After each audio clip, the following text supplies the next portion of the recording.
आप लोग गायब कहाँ थे जी? गाँव में किसी काम से कि ऐसे ही बैठिए तो रेगुलर रहा करिए। गांव जाने में खाली यहीं पढ़ाई नहीं जाती, घर की भी पढ़ाई चली जाती है। ठीक है, बट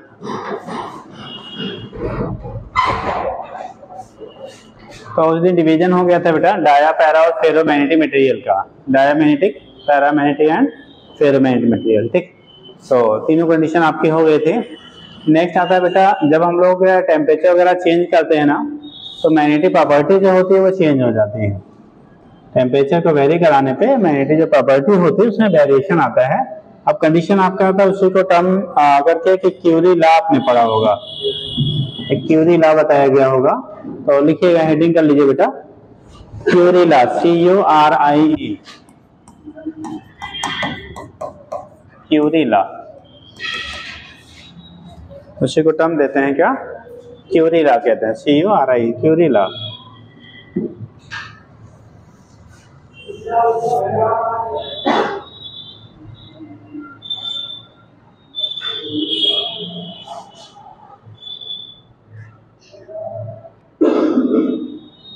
इन्होंने बोला था कि बेटा ठीक, जो मैग्नेटिक प्रॉपर्टी होती है क्या, पैरामैग्नेटिक सब्सटेंसेस का are inversely proportional to absolute temperature, यानी कि अगर टेम्परेचर की वैल्यू आप बढ़ाओगे तो उस कंडीशन में जो मैग्नेटिक प्रॉपर्टी होगी पैरामैग्नेटिक मटेरियल की वो हमारी क्या करेगी, घटेगी। ठीक, और इसी को जब फेरो के टर्म में लेते हैं तो बोला जाता है कि क्यूरी टेम्परेचर से अबव जो होता है फेरोमैग्नेटिक मटेरियल जो होते हैं वो कैसा, पैरा जैसे बिहेव करने लगते हैं। ठीक है, तो फिलहाल आगे उसको अभी डिस्कस किया जाएगा। तो क्यूरी लॉ के अकॉर्डिंग क्या होता है, ठीक है, मैग्नेटिक ससेप्टिबिलिटी साई, जो मैग्नेटिक ससेप्टिबिलिटी आपकी होती है, magnetic susceptibility psi of paramagnetic substances will be inversely proportional to क्या, किसके, एब्सोल्यूट टेम्परेचर। एब्सोल्यूट टेम्परेचर के क्या होता है, वो इनवर्सली प्रोपोर्शनल होता है, inversely proportional to absolute temperature. तो एब्सोल्यूट टेम्परेचर के इनवर्सली क्या होगा, प्रोपोर्शनल होता। तो लिख लीजिएगा बेटा, 2 दिन पे तोड़ फोड़ करेंगे। हाँ, लिखो, देखिए, the magnetic susceptibility of, the magnetic susceptibility, suscept, SUSCEPTIBILITY, पीछे लिखाया गया था। द मैग्नेटिक ससेप्टिबिलिटी साई से आप रिप्रेजेंट करते थे बेटा। ठीक, magnetic susceptibility is, magnetic susceptibility is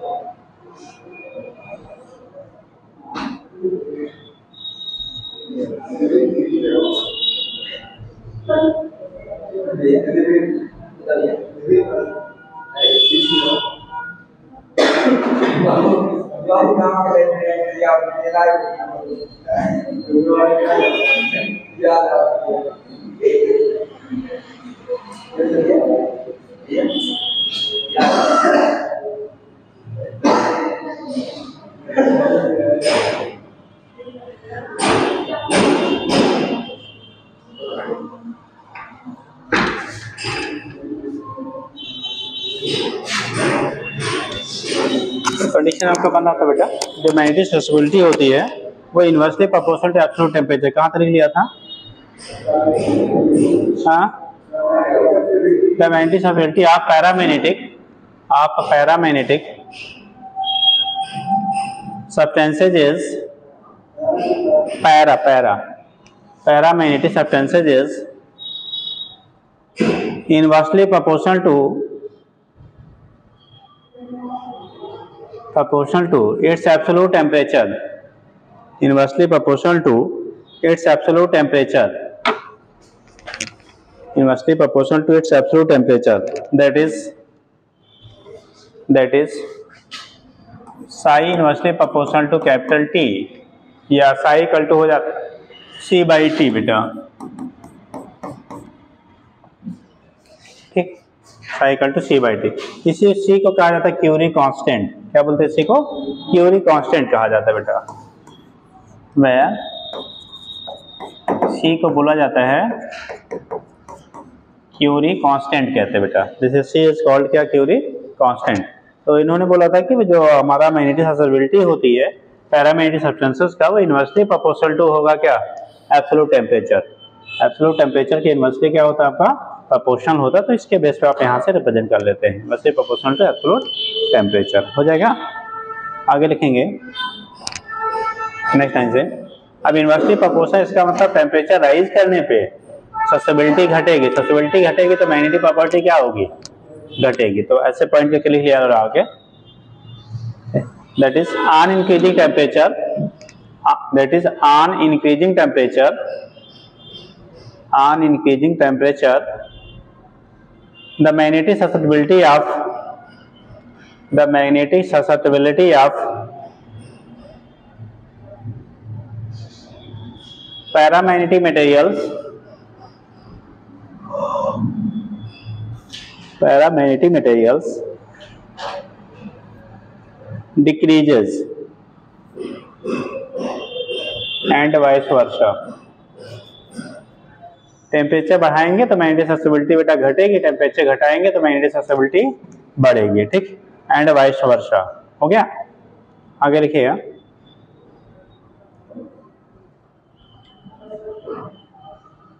next line से मैग्नेटिक ससेप्टिबिलिटी, अब आगे नोट करिएगा,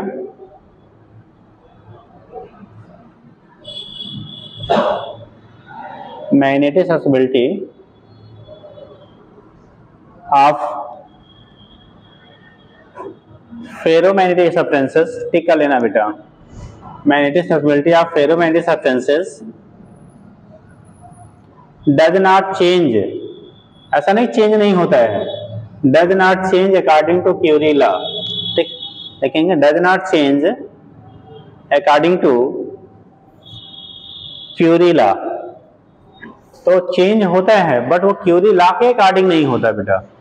फेरोमैग्नेटिक सब्सटेंसेस की जो मैग्नेटिक ससेप्टिबिलिटी होती है वो भी टेम्परेचर के साथ घटेगी, लेकिन वो क्यूरी लॉ को फॉलो डायरेक्टली नहीं करती, बल्कि अभी आप लोग पढ़ेंगे क्यूरी टेम्परेचर, ठीक, उसको रिलेट करके फिर इक्वेशन इसी में हम रीडिजाइन कर लेते हैं, ठीक है। तो ये कंडीशन होता है क्यूरी लॉ के अकॉर्डिंग वो चेंजेस नहीं होती फेरोमैग्नेटिक में, ठीक। तो वो लोग फिर चेंजेस क्या आती हैं, जैसे यहाँ लिखा psi equal to C by T, वहां पर हो जाता है बेटा psi equal to C upon T minus T C, और टी सी होता है क्यूरी टेम्परेचर।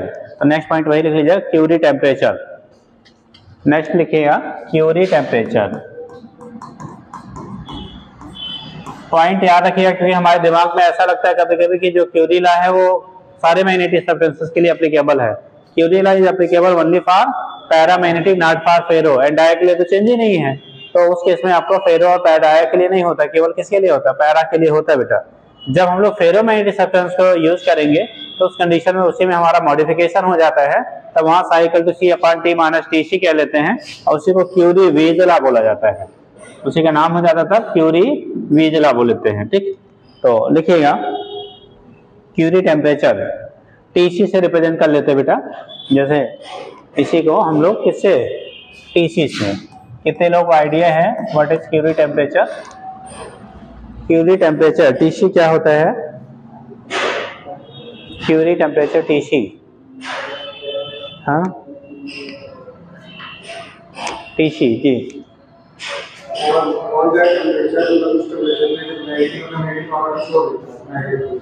फिर से बोलो।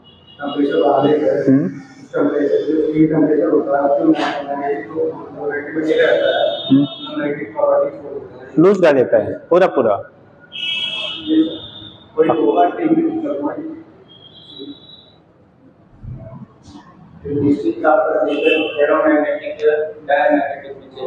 डाय में चेंज हो जाता है। डाय मतलब पैरामैग्नेटिक प्रॉपर्टी खत्म हो गई। कुछ फरमाएंगे साहब? खड़े हो जाओ, खड़े हो जाओ। किताब किताब रखे हो, सारा रखे हो तो सब पलट के देख भी लिया करो। हाँ बताओ क्यूरी टेम्परेचर क्या होता है?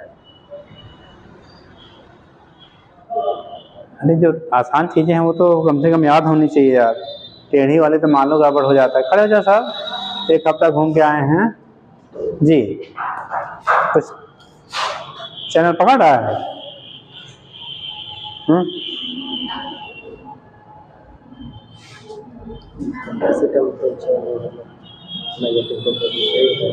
सही बताया। जी सर। इनका वाला सही है, इनका वाला गलत है। मतलब वो हिंदी बताया है। अच्छा ये इंग्लिश में बताया इसलिए सही है। अच्छा हिंदी वाला गलत हो गया। बहुत बढ़िया भैया, हिंदुस्तान में रहते हैं और हिंदी को गलत कर देते हो। हाँ बैठिए। और कोई बेटा आप लोग देते हो बताओगे, पढ़ के आओगे तभी सही बताओगे, नहीं तो ऐसे तुक्का मारोगे जैसे भैया लोग मार रहे हैं, है ना। जब आप करंटली पढ़ के आएंगे तभी एक्यूरेसी के साथ आपके आंसर आएंगे। और जब क्या पिछले साल पिछले साल की याद करोगे तो फिर ऐसे याद आएगा, है ना।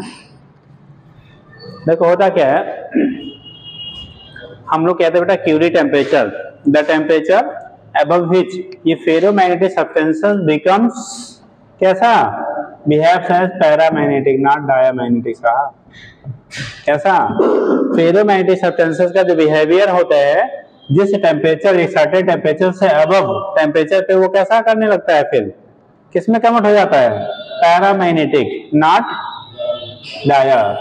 खत्म नहीं हो जाता था, ठीक है, घट जाता है, और घट के पैरा फेरो वाला पैरा जैसे बिहेव करने लगता है। आपने कहा खत्म हो जाता है, ठीक, लूज कर देता है। हाँ नहीं, कम होना अलग है, खत्म होना अलग है। अरे कहते आपकी एनर्जी कम हो गई, आप वीक हो गए, बेड पे ऑन बेड हैं, ऐडू कह दिया कि, तो दोनों बड़ा अंतर है यार, है ना। तो घट जाता है बट वो जीरो नहीं होता है, ठीक। तो याद रखिएगा, लिखिएगा क्यूबी टेम्परेचर बेटा, देखिए that temperature above which ये ferromagnetic material, that temperature above which ये ferromagnetic material behaves like a, ये ferromagnetic material behaves like a paramagnetic material, behaves like a paramagnetic material, like a paramagnetic material, paramagnetic material is defined as Curie temperature, is defined as Curie temperature। क्या कहेंगे उससे बेटा, is defined as Curie temperature, उसी को TC से कह लेते हैं, किससे, TC। इसी को दूसरे टर्म में हम लोग ऐसे डिफाइन कर लेते हैं, लिख लिया R करके, R the minimum temperature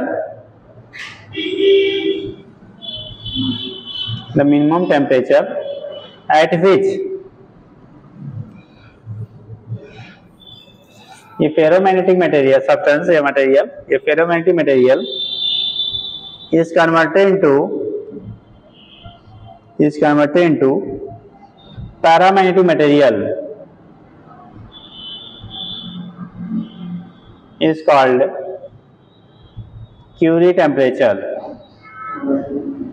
is called paramagnetic material is called Curie temperature। और याद रखेंगे बेटा जो क्यूरी टेम्परेचर की वैल्यू होती है डिफरेंट मटेरियल्स के लिए डिफरेंट होगा, सबके लिए एक नहीं है, कांस्टेंट नहीं है। तो लिखिएगा द वैल्यू ऑफ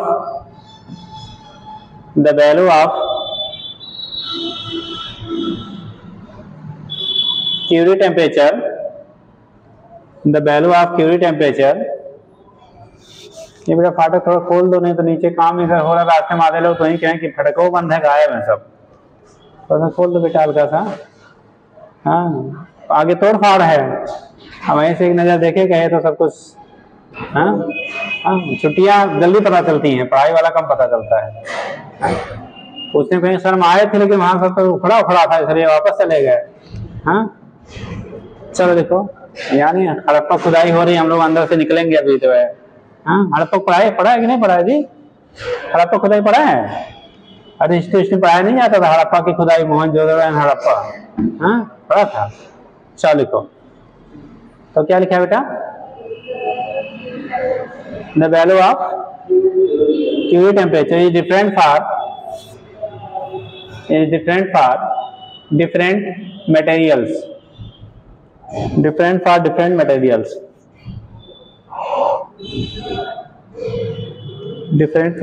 materials, पहले लिखिएगा फॉर निकल ये फेरो के लिए दिया जाएगा, डाया पैरा के लिए नहीं। फॉर निकल देखो TC equal to 358 degree centigrade for किसके लिए बेटा, निकल। TCNI की जो वैल्यू होगी ये कितना 368 डिग्री सेंटीग्रेड, ठीक।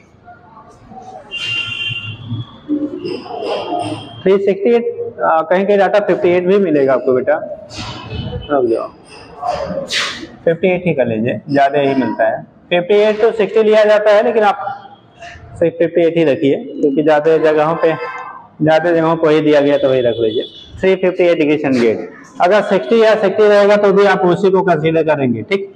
तो डाटा थोड़ा सा क्योंकि अलग अलग कंडीशन के अकॉर्डिंग उसकी प्योरिटी के अकॉर्डिंग थोड़ा वेरी करता है, तो उस केस में 360 दिया हो, 358 दिया हो, 365 तक हो, ठीक है, तो भी वही कंसीडर किया जाता है। तो लिखिएगा कितना हो गया बेटा 358 डिग्री सेंटीग्रेड। दूसरा फॉर आयरन, सबसे ज्यादा जो आपको जरूरत की है, फॉर आयरन TC आयरन का बेटा 770 डिग्री सेंटीग्रेड होता है। कितना 770 degree centigrade for iron. Iron के लिए TCFE की जो वैल्यू होती है 770 डिग्री सेंटीग्रेड।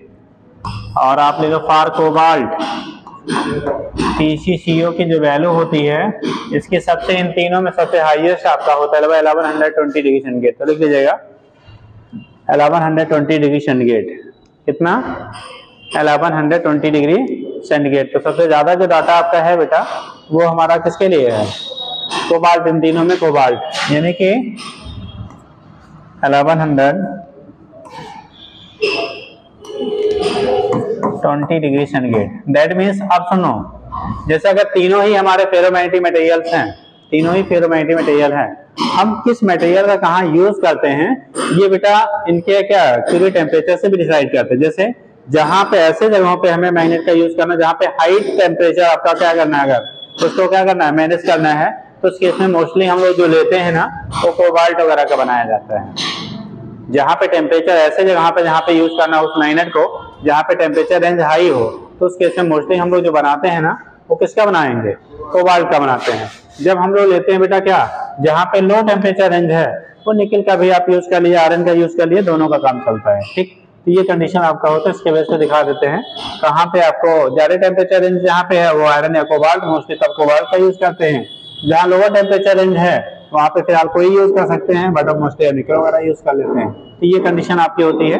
टेम्परेचर वेरिएशन के साथ साथ भी हम लोग सेलेक्ट करते हैं कौन सा मटेरियल का मैग्नेट यूज किया जाए, ठीक है। तो आगे लिखिएगा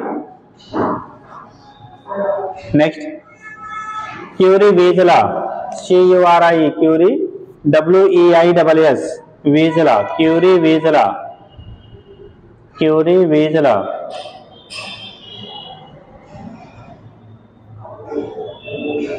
Curie WEISS,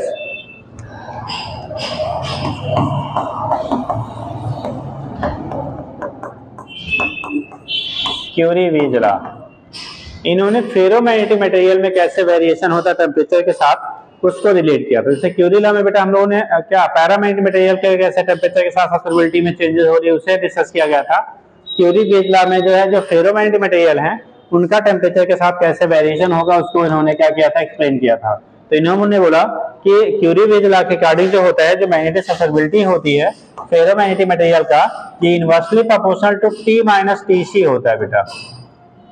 inversely proportional to क्या, T minus TC। T minus TC होने का मतलब हो गया जो हमारा टेम्परेचर है और जो उस मटेरियल के लिए क्रिटिकल टेम्परेचर क्यूरी टेम्परेचर है उन दोनों के डिफरेंस के इनवर्सली प्रोपोर्शनल होता है। उन दोनों के डिफरेंस से क्या होगा, इनवर्सली प्रोपोर्शनल होता है। क्योंकि क्यूरी टेम्परेचर का तो फेरो है ना, क्यूरी के बाद जब जाओगे तो पैरा जैसे होगा, तो यहाँ से यानी T माइनस TC जो है अब ये पैरा लाइक बिहेव करने लगा, तब उसके क्या हो गया, इनवर्सली प्रोपोर्शनल आपका हो गया, ठीक। तो इन्होंने इसी को कहा जाता है क्यूरी वेज लॉ कह लेते हैं। क्या बोलेंगे इसे, क्यूरी वेज लॉ। तो लिखिएगा at temperature above Curie temperature, at temperature above Curie temperature, at temperature above Curie temperature,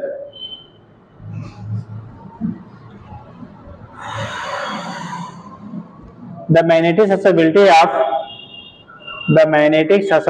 of ferromagnetic substances, magnetic susceptibility of ferromagnetic substances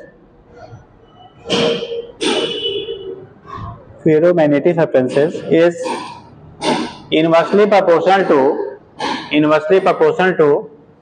T minus Tc.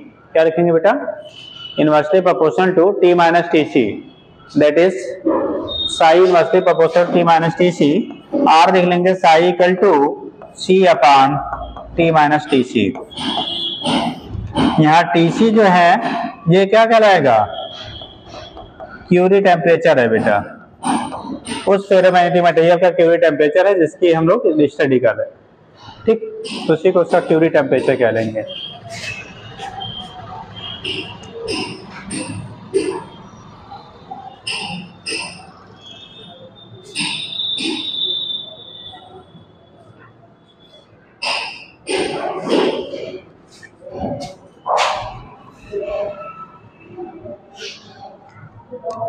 हो गया? तो T माइनस क्या हो गया बेटा? Tc के बराबर होता है। तो यहाँ से दिखा लेते हैं। अब अगर हम लोग ग्राफिकली दिखाते हैं ना, अगर ग्राफ दिखाया जाए, पैरामैग्नेटिक में जैसे जैसे टेम्परेचर बढ़ेगा वैसे वैसे साई की वैल्यू घटनी शुरू हो जाती है, लेकिन फेरो में जब हम लोग दिखाते हैं ना, अगर साई और टी के बीच टेम्परेचर के बीच हम रिलेशन दिखाए हैं, ये साई है, ये टेम्परेचर है, ये मान लो आपका, इसे टीसी कहेंगे। टीसी तक ये प्रोपोर्शनलिटी नहीं यूनिवर्सिटी शो करता है, उसके बाद जब आप हीट करोगे ना तो उस केस में क्या करेगा, ये यूनिवर्सिटी प्रोपोर्शनल हो जाएगा। यानी टीसी तक जो वेरिएशन होता है वो आपका कैसा है, एक वो किसको नहीं शो करेगा, क्यूरी लॉ को, या नहीं शो करता है। उसके बाद जो आपका होता था वो क्यूरी लॉ शो करता, फॉलो करता, मतलब उसी को टर्म दे लेते क्यूरी वेज लॉ तब कह लेते, ठीक है। तो दिखा दीजिएगा।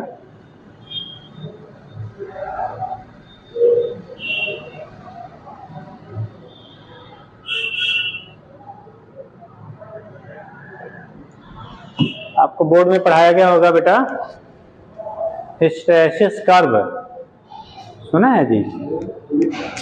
हिस्टैरिसीस कर्व पढ़ाया गया होगा, अगर ये यूनिट पढ़े रहे होंगे तो जरूर पढ़ाया गया। हिस्टैरिसीस कर्व नहीं पढ़ा था? मेरे किताब में बना हुआ है यार, आयरन और निकल में कंपैरिजन भी आपके यहाँ दिया गया है, फोटो बना है। कोई भी राइटर का पढ़े होंगे तो वहाँ होगा जरूर, है ना? अब कुछ चीज पढ़ लिए होंगे तो कोई बात ही नहीं है यार, है ना? आजकल शॉर्टकट का जमाना है, हाँ?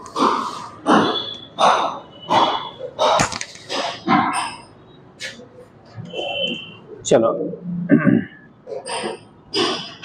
तो नेक्स्ट हेडिंग कर लीजिएगा, हिस्टैरिसीस, HYSTERESIS, हिस्टैरिसीस, HYSTERESIS। फिर से बोले तो सुना लिए आप, ठीक। हिस्टैरिसीस कर्व, हिस्टैरिसीस कर्व हो गया।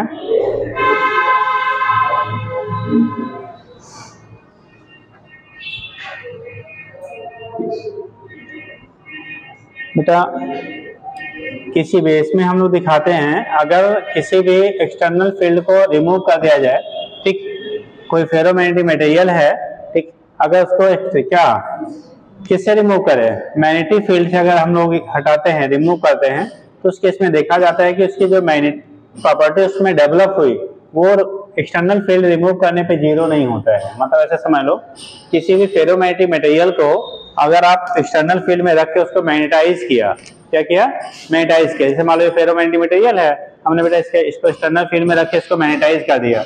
मैग्नेटाइज करने के बाद अगर एक्सटर्नल फील्ड को आप रिमूव कर देते हैं तो क्या ये कंप्लीटली डीमैग्नेटाइज हो जाता है? कंप्लीटली क्या फिर डीमैग्नेटाइज हो जाएगा? तो सेल्फ डीमैग्नेटाइज कंप्लीटली नहीं होता। यानी कि अगर इसमें हमने इसको पहले इसमें एक्सटर्नल फील्ड में रख के इसको मैग्नेटाइज कर दिया गया, मैग्नेटाइज करने के बाद अगर इसको फील्ड से हम लोग क्या कर दें, रिमूव कर दिया जाए, तो उस कंडीशन में उसका डीमैग्नेटाइजेशन नहीं होता है, बल्कि उसमें कुछ मैग्नेटिक प्रॉपर्टी हमारी बची रहती है। एक मिनट बेटा रुक जाओ यार, भूल गए।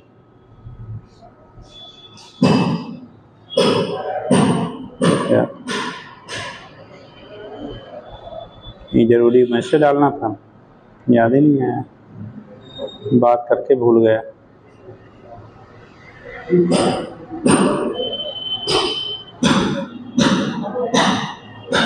चलो आ जाने दो, भी आया नहीं। तो उस केस में जब हम लोग रखेंगे बेटा ना, तो कंप्लीटली उसमें क्या वो डीमैग्नेटाइज नहीं होता है, यानी कि उसमें मैग्नेटिक प्रॉपर्टी रिमेनिंग बची रहती है। तो जब हम लोग ग्राफ रिप्रेजेंट करते हैं मैग्नेटाइजिंग फील्ड और इंड्यूस्ड मैग्नेटिज्म जो उसमें होगा उस मटेरियल में, उनके बीच में जब ग्राफ ड्रा किया जाता है तो वो आपका एक सिग्मॉइड शेप का मिलता है कर्व। इसी को हम लोग कह लेते हैं हिस्टैरिसीस कर्व। ये मैग्नेटाइजिंग फील्ड आई है, ये एच, या इसमें जो इंड्यूस्ड मैग्नेटिज्म डेवलप होगा बी है। जब हम लोग इसमें बेटा मैग्नेटिक फील्ड अप्लाई करते हैं, तो जैसे फील्ड आप एक्सटर्नल फील्ड अप्लाई करोगे, इसमें मैग्नेटिक प्रॉपर्टी आपकी क्या करेगी, डेवलप होगी, यानी ये मैग्नेटाइज होगा। ये एक्सिस इसके मैग्नेटाइजेशन को रिप्रेजेंट कर रहा है, ये एक्सटर्नल मैग्नेटाइजिंग फील्ड को रिप्रेजेंट कर रहा है। ठीक, जब इसे हम लोग फिर जीरो करेंगे, वर्जिन था, जब इसे फिर से जैसे मान हमने इधर बढ़ाना शुरू किया तो देखो मैग्नेटिक प्रॉपर्टी इसमें डेवलप होना शुरू हुआ। लेकिन जब इसको रिड्यूस करके फिर से जीरो करेंगे तो ये इसी पाथ को फॉलो करता नहीं है, मतलब सेम उसी पाथ से डीमैग्नेटाइज नहीं होता है, बल्कि क्या ये इस तरह से कुछ डिफरेंट रूट को फॉलो करते हुए ये इधर से डीमैग्नेटाइज होगा, और फिर से अगर आप मैग्नेटिक फील्ड लगाएंगे तो इस तरह से ये कंडीशन आपकी बनती है। तो इसी कर्व को हम लोग हिस्टैरिसीस कर्व कहते हैं बेटा। This curve is known as क्या, हिस्टैरिसीस कर्व। यहाँ पे दो टर्म्स आते हैं, एक आता है हमारी रिटेंटिविटी और एक आता है कोएर्सिविटी। एक टर्म आएगा रिटेंटिविटी और एक टर्म आता है कोएर्सिविटी। किसी को आइडिया है रिटेंटिविटी क्या होता है, कोएर्सिविटी क्या होता है? What is retentivity and what is coercivity? Retentivity and coercivity क्या होता है बताओगे? Retentivity and coercivity, retentivity and कोएर्सिविटी,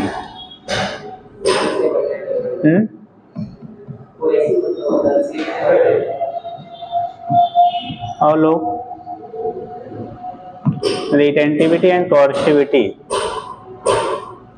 पढ़ा कि नहीं? कितने लोगों ने पढ़ा है रिटेंटिविटी एंड कोएर्सिविटी? नहीं पढ़ा है? सुन लीजिए, हो सकता है हिंदी में पढ़े हो तो टर्म्स अलग हो वहां पे। देखो होता क्या है, रिटेंटिविटी होती है बेटा जब हम लोग मैग्नेटाइजिंग फील्ड में रखेंगे, ठीक, उस केस में मैग्नेटाइजिंग फील्ड रिमूव करने के बाद जो रिमेनिंग मैग्नेटिक प्रॉपर्टी उस मटेरियल में बची रहेगी वो उसकी रिटेंटिविटी कहलाती है। The remaining magnetism present in the material when magnetizing field will be removed. ठीक, यानी कि मैग्नेटाइजिंग फील्ड जिसके प्रेजेंस हमने उसको मैग्नेटाइज किया, उसको रिमूव करने के बाद जितनी उसमें मैग्नेटिक प्रॉपर्टी यानी मैग्नेटिक इंटेंसिटी बची रहेगी वो कहलाएगी, उसकी रिटेंटिविटी कहते हैं बेटा। क्या बोलेंगे उसे? रिटेंटिविटी। लाइक यहाँ पे डायग्राम से हम लोग देखते हैं, तो आप ले लो, जैसे हमने मैग्नेटाइज किया बेटा, इसके मैग्नेटाइजिंग फील्ड अप्लाई किया तो ये मैग्नेटाइज हुआ, फिर मैग्नेटाइजिंग फील्ड को रिमूव किया तो ये डीमैग्नेटाइज होना शुरू हुआ, लेकिन इस पाथ को फॉलो नहीं किया, ये यहां से आया, देखो इस पॉइंट पे पहुंचा।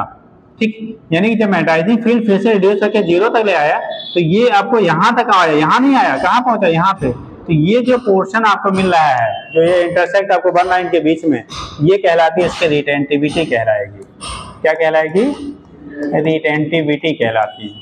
मतलब सीधे कह लो जो मैग्नेटिक प्रॉपर्टी बची रही, ठीक, किसमें? मटेरियल में, after removing magnetizing field is termed as retentivity. बात को समझ में आया? जैसे अभी हम आपको समझा रहे हैं, अब हमने समझाया, समझाना बंद कर दिया, क्लास ओवर हो गया, ठीक, अब उसके बाद कुछ आपके यहाँ बचा तो कुछ रिटेंटिविटी आपकी है, और क्लास बंद होते ही सब जीरो, तो क्या रिटेंटिविटी आपकी क्या हो गई? जीरो। मतलब अगर आपने कुछ रिटेन करके रखा है, बचा हुआ है, तो कहलाएगी आपकी रिटेंटिविटी। और अगर जैसे क्लास ओवर सब कुछ टेंड्स टू जीरो तो कंडीशन क्या? Retentivity zero. फिर हर मटेरियल की, हर फेरोमैग्नेटिक मटेरियल की रिटेंटिविटी कुछ ना कुछ होती है, ठीक है। अब उसमें भी वो पैरा से क्या होगी? हमेशा ज्यादा होगी, बट अलग अलग मटेरियल की रिटेंटिविटी थोड़ी डिफरेंट होती है, ठीक है। तो ये केस आपका होता है, इसी को टर्म देते हैं बेटा रिटेंटिविटी। दूसरा टर्म आता है कोर्सिविटी। कोर्सिविटी जो होता है, अब रिटेंटिविटी और कोर्सिविटी जो हम लोग बोलते हैं बेटा क्या होता है, तो उस केस में जो रिटेन किया आपने, जो रिटेनिंग आपकी है मैग्नेटिक प्रॉपर्टी, उसको अगर हमें रिमूव करने के लिए जितना नेगेटिव डायरेक्शन में मैग्नेटाइजिंग फील्ड अप्लाई करेंगे, जैसे पॉजिटिव में अप्लाई किया तो इसने इतनी प्रॉपर्टी इसमें डेवलप हुई, अब इसे फिर से जीरो करने के लिए निगेटिव डायरेक्शन में, अपोजिट डायरेक्शन में उससे जितना हम डीमैग्नेटाइज करने के लिए फील्ड की रिक्वायरमेंट होगी वो कहलाती है उसकी कोर्सिविटी। ठीक, मुझे कुछ जो रिटेन किया था प्रॉपर्टी जो उसमें डेवलप हुई थी बेटा, उसे रिमूव करने के लिए, उसे क्या करने के लिए, रिमूव करने के लिए जितना आपने निगेटिव डायरेक्शन में मैग्नेटाइजिंग फील्ड अप्लाई किया अपोजिट डायरेक्शन में, वो कहलाएगी उसकी कोर्सिविटी। जैसे आपने पढ़ा, अब पढ़ने के बाद कुछ बचा रह गया, बचता है कि गायब हो जाता जी? अच्छा, कितने लोग तुरंत गायब हो जाता, हाथ उठाओ, उनको नोबेल प्राइज मिलेगा, है ना? बचा रहता है। अब वो बचा रहता है, अगर उसे फिर से रिमूव कराना हो तो आपको डीमैग्नेटाइज करना पड़ेगा, है ना? तो उस केस में क्या करेगा, जो डीमैग्नेटाइज करने, डीमैग्नेटाइज मतलब क्या, आप अगर 1 महीना 10 दिन नहीं रिवाइज किया तो धीरे धीरे क्या होगा, खत्म हो जाएगा। यही तो होता है ना, कहते हैं कि आप पढ़ तो लेते हैं लेकिन फिर वो पढ़ा ही रहता है, दोबारा वो नहीं होता है, और जब दोबारा होता नहीं है तो फिर धीरे धीरे क्या हो, डीमैग्नेटाइज हो जाता है, मतलब भूल जाता है। तो यही कंडीशन यहाँ पे, यहाँ डीमैग्नेटाइज करने के लिए जो अपोजिट डायरेक्शन में, यानी कि इधर अगर पॉजिटिव हम लोग ले रहे हैं तो इधर क्या होगा आपका निगेटिव। निगेटिव डायरेक्शन में जो मैग्नेटाइजिंग फील्ड की रिक्वायरमेंट होती है या जो हमें क्या अप्लाई करना पड़ता है, ये इसकी कोर्सिविटी कहलाती है। मतलब यहाँ से लेके यहाँ तक, दिस रीजन इज कॉल्ड क्या, कोर्सिविटी। क्या कहलाएगा, COERCIVIT, कोर्सिविटी इसे कहते हैं, this is known as coercivity. तो उसे कोर्सिविटी कहते हैं, यानी कि अपोजिट डायरेक्शन में जो मैग्नेटिज्म प्रॉपर्टी आपकी डेवलप हुई है मटेरियल में, उसे रिमूव करने के लिए जो नेगेटिव डायरेक्शन है, अपोजिट डायरेक्शन में मैग्नेटाइजिंग फील्ड हम अप्लाई करते हैं, डीमैग्नेटाइज करते हैं, उसी को उसकी कोर्सिविटी कहते हैं। अब जरा सुनना, बंदी कर दो यार।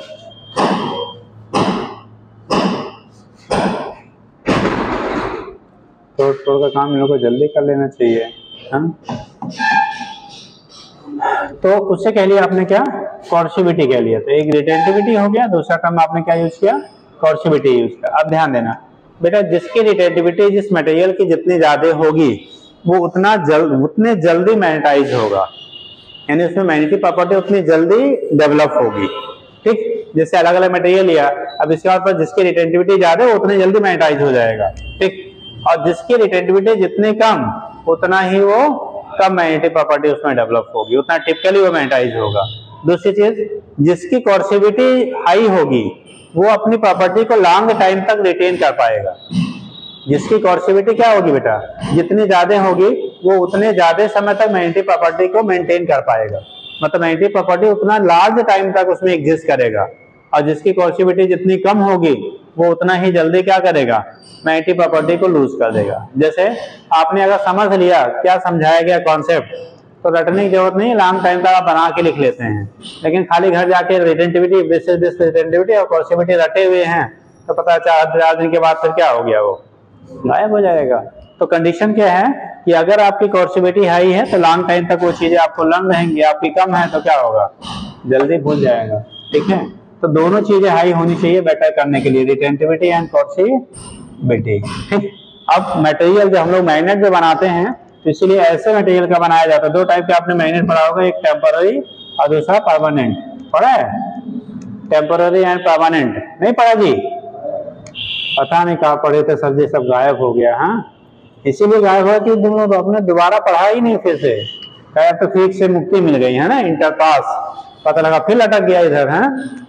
चलो देखो, तो कंडीशन क्या होता है, रिटेंटिविटी की जब हम लोग बात करते हैं, क्या बात करते हैं, रिटेंटिविटी। तो उस केस में जिसकी रिटेंटिविटी हाई वो मटेरियल जल्दी से मैग्नेटाइज होगा, और जिसकी कोर्सिविटी हाई वो मटेरियल लॉन्ग टाइम तक मैग्नेटिक प्रॉपर्टी को रिटेन कर रखेगा। ठीक, तो इसीलिए परमानेंट मैग्नेट बनाने के लिए रिटेंटिविटी और कोर्सिविटी दोनों हाई वाला हम लोग यूज करते हैं, लाइक निकल, ठीक, या स्टील कह लिए, निकलने के स्टील। ठीक है, और जो आपका टेम्परेरी मैग्नेट होते हैं, टेम्परेरी मैग्नेट मतलब जो जल्दी से मैग्नेटाइज हो जाए लेकिन जल्दी से क्या हो, डिमैग्नेटाइज हो जाए, तो उस केस में हम लोग सॉफ्ट आयरन का यूज किया जाता है। यानी टेम्परेरी मैग्नेट के बनाने के लिए जनरली सॉफ्ट आयरन का यूज करते हैं, और परमानेंट मैग्नेट बनाने के लिए जनरली हम लोग निकल का यूज किया जाता है। ठीक, या स्टील का यूज करते हैं, निकल ना बोले यहाँ पे स्टील बोलिए, स्टील का यूज करते हैं, तो उसका कारण आपका वही होते है। ठीक, तो अब बात समझ में आया कुछ क्या है ये, याद रहेगा गायब, रिटेंटिविटी है, कोर्सिविटी है कि दोनों 10 to 0। हाँ चल लिख बेटा, हिस्टैरिसीस कर्व हेडिंग क्या था, देखिए for ferromagnetic materials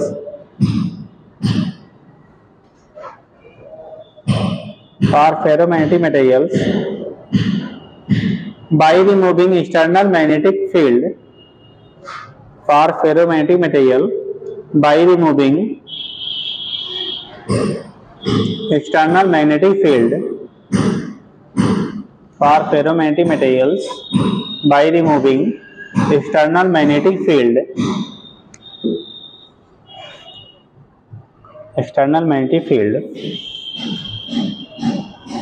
that is for delta H equal to 0, मतलब इसको रिमूव करने का मतलब क्या, ठीक, H की वैल्यू जो एक्सटर्नल फील्ड हम लोग अप्लाई कर रहे हैं उसकी वैल्यू क्या कर रहे हैं 0, that is for H equal to 0। ये मैग्नेटाइजिंग फील्ड है बेटा, मैग्नेटाइजिंग फील्ड मतलब जो मैग्नेटिक प्रॉपर्टी डेवलप करने के लिए एक्सटर्नल फील्ड हम लोग यूज कर रहे हैं। ठीक, तो वो ये हो गया, क्या लिखिए बेटा, फॉर H equal to 0 लिखिए, the magnetic moment of some domain, आपने पढ़ा था फेरोमैग्नेटिक मटेरियल में जो मैग्नेटिक प्रॉपर्टी होती है डोमेन रोटेशन की वजह से होता था। ठीक, फॉर डोमेन्स, फॉर क्या लिखा, moment of some domains remains align ALIGN in direction of applied magnetic field, direction of applied magnetizing field कर दो, direction of applied magnetizing field which results into a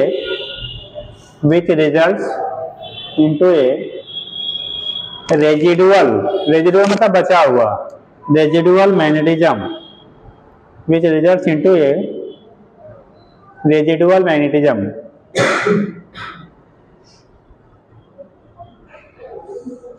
which results into a residual magnetism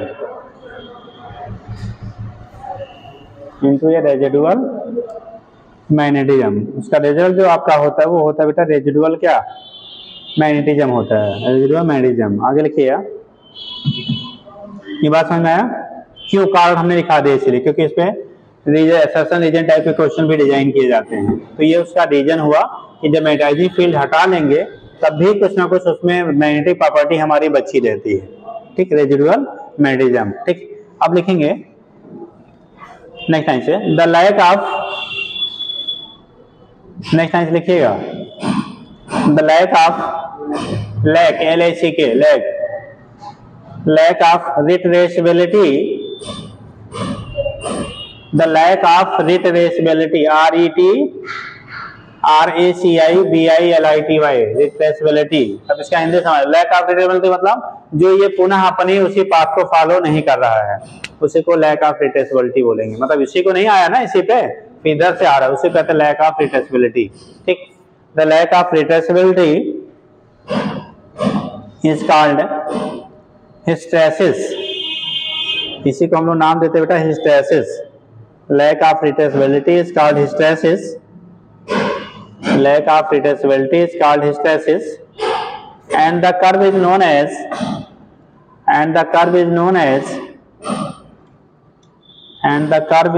as hysteresis loop, उसी को term देते बेटा hysteresis loop.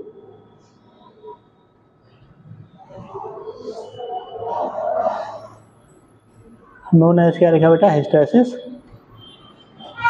Loop. अब बना लीजिए, अगर नहीं बनाए हैं तो बना लिया है, बन गया। अब इसमें लिख लीजिएगा, सब एडिंग करिएगा, रिटेंटिविटी,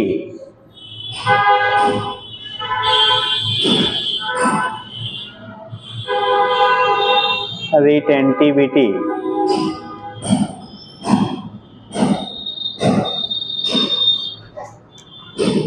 retentivity,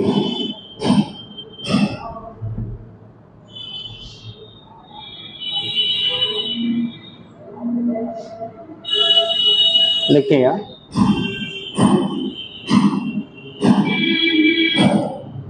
ठीक है,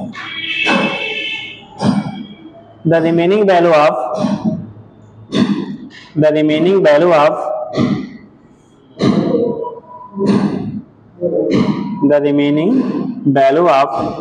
magnetization,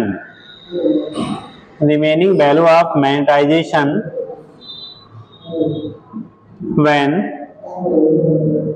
magnetizing field H equal to 0,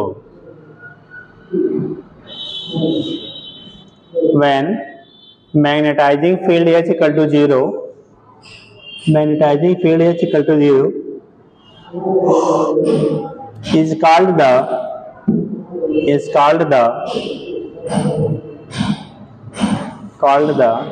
residual magnetism, is called the residual magnetism or retentivity.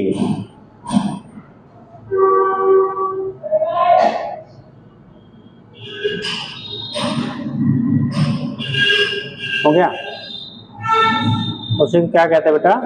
Retentivity कहते हैं। डायग्राम में दिखा देना। मतलब मैग्नेटाइजिंग फील्ड हटाने के बाद जो रेजिडुअल मैग्नेटिज्म बचेगा उसी को हम लोग क्या कह लिया? रिटेंटिविटी कह लिया। क्या कह रहे उसे?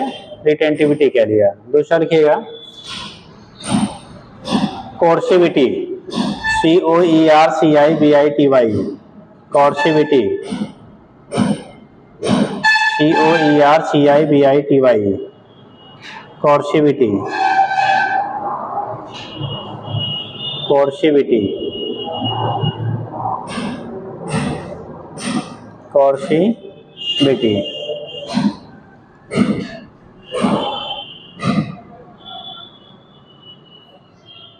हो गया? देखिए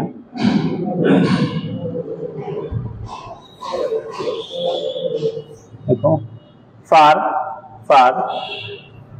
removing the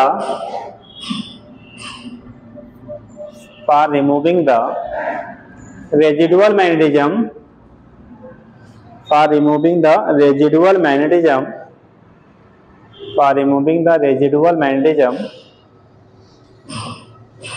in the material,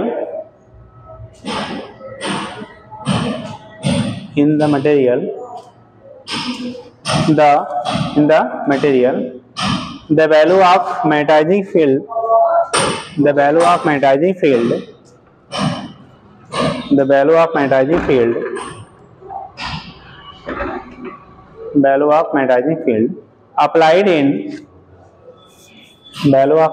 field applied in opposite direction,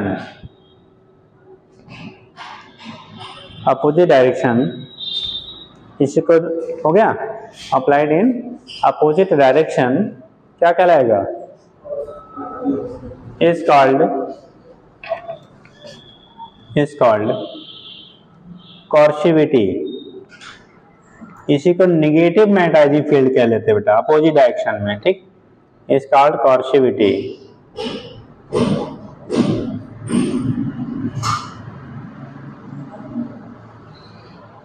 हो गया। अब इसके बेस पे जो हम लोग मटेरियल होता है उसको बांट लेते हैं मैग्नेटिक हार्ड सब्सटेंसेस, ठीक, और एक मैग्नेटिक सॉफ्ट सब्सटेंसेस।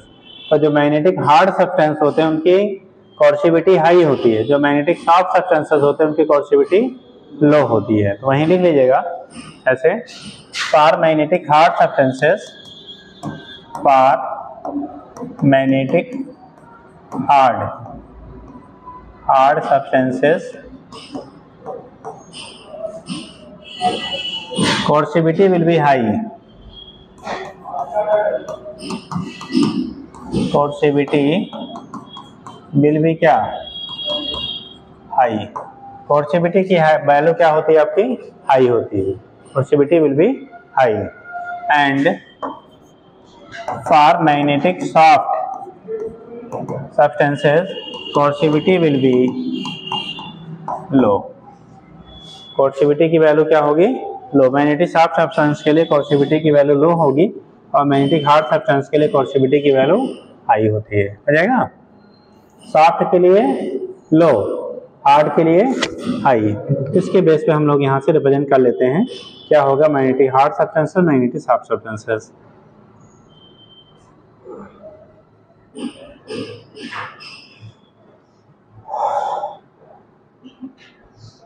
और इसी की बेस पे टेम्परेरी एंड परमानेंट मैग्नेट बनाए जाते हैं बेटा।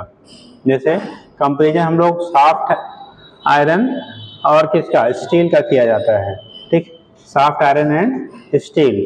तो उस केस में क्या किया जाता है, जो देखा जाता है, जो सॉफ्ट आयरन आपका लेते हैं, किसके लिए लेते हैं, जब सॉफ्ट आयरन लेते हैं तो उसके लिए रिटेंटिविटी हाई होती है बट कोर्सिविटी की वैल्यू लो होती है। थोड़ी सी किताबों में बेटा कंट्रोवर्सी है, इसलिए क्लियर कर लीजिएगा।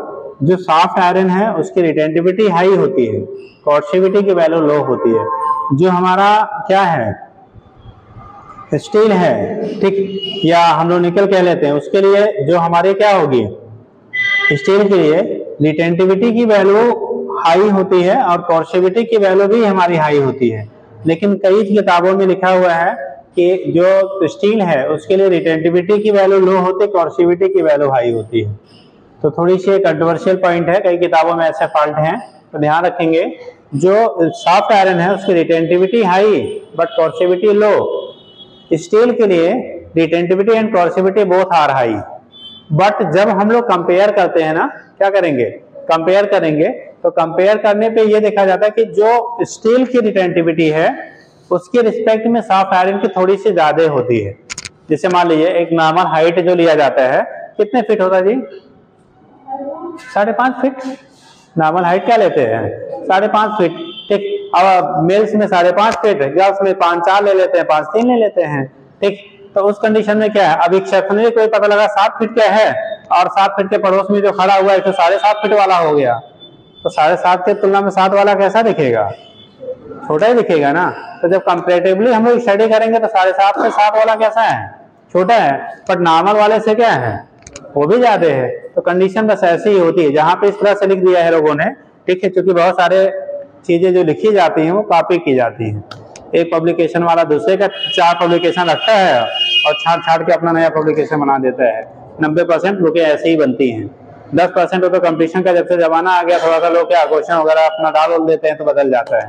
बाकी सब यही करता है, आप उठा के 4-6 पब्लिकेशनों को देख लो, लाइन टू लाइन लगभग वैसे रहती है थ्योरी। ठीक, कहीं कहीं थोड़ी सी चीजें क्या होती बदलती हैं, ठीक, बाकी सब वैसे रहता है। तो उस केस में क्या होगा, यही कहानी होती है। जब हम लोग स्टील और सॉफ्ट आयरन का कंपेयर करते हैं तो स्टील का भी हाई है, सॉफ्ट आयरन का भी हाई है, लेकिन सॉफ्ट आयरन के रिस्पेक्ट में स्टील की स्लाइटली रिटेंटिविटी लो होती है। तो इसीलिए कहीं कहीं बुकों में लिख दिया गया कि retentivity will be low and कोर्सिविटी will be high for किसके लिए, स्टील। बट कोई भी लो उसका नहीं होता, दोनों ही हाई होते हैं। ठीक, तो ये चीजें आपकी होती हैं। तो यहाँ से हम लोग कंपेयर कर लेते हैं। अगर दिखाया जाए, ग्राफिकली दिखाते तो ऐसे बनता है बेटा।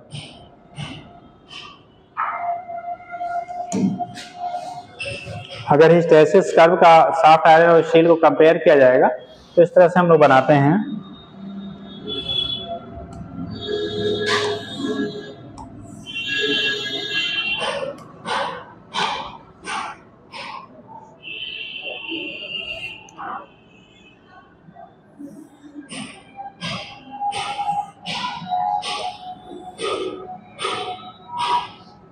ये हमारा है, मान लो किसके लिए, सॉफ्ट आयरन के लिए। ठीक, और दूसरा हम लोग लेते हैं, हम यह है अच्छी करेगा, चलो ये लेते हैं, ये लिखिएगा बेटा। जब यही हम लोग सॉफ्ट आयरन के लिए, स्टील के लिए उसके भी बात करते बेटा, ये कहानी इसकी गड़बड़ हो गया।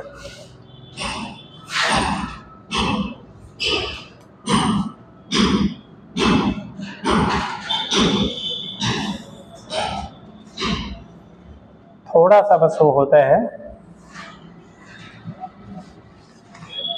थोड़ा ज्यादा हो गया, रुक जा बेटा। यहाँ से थोड़ा सा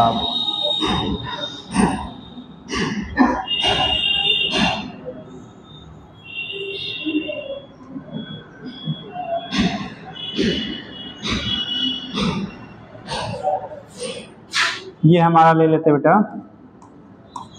स्टील, और ये वाला जो लेते हैं सॉफ्ट आयरन होता है।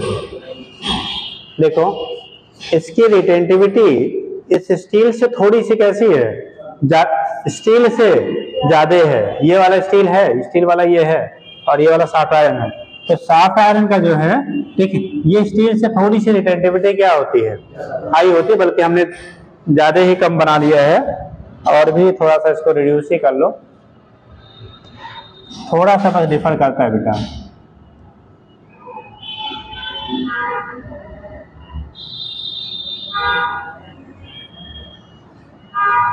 अब ये बहुत माइन्यूट वेरिएशन होता है, यानी कि सॉफ्ट आयरन की तुलना में स्टील का जो है थोड़ा सा रिटेंटिविटी क्या मिल रही है आपको, कम मिल रही है। लेकिन कोर्सिविटी देखो कितना है, ये हमारा जो कोर्सिविटी है ये सॉफ्ट आयरन का है, और ये वाली जो कोर्सिविटी आपको दिख रही है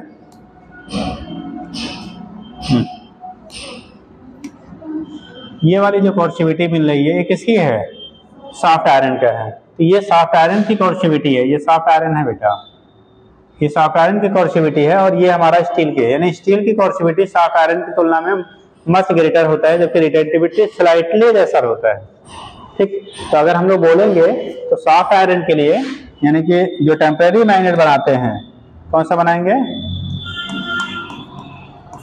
टेम्परेरी मैग्नेट। टेम्परेरी जो मैग्नेट बनाते हैं बेटा ये सॉफ्ट आयरन का बनाया जाता है। किसका बनाते हैं, सॉफ्ट आयरन। इसकी लो, पहले चलो हाई रिटेंटिविटी कर लीजिए, high retentivity, high retentivity and low C low coercivity. पढ़ लेंगे ना इसको,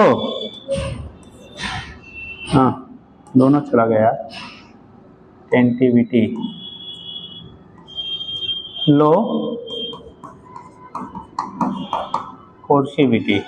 तो कोर्सिविटी इससे क्या हो गई, लो हो गई, रिटेंटिविटी हाई हो गई।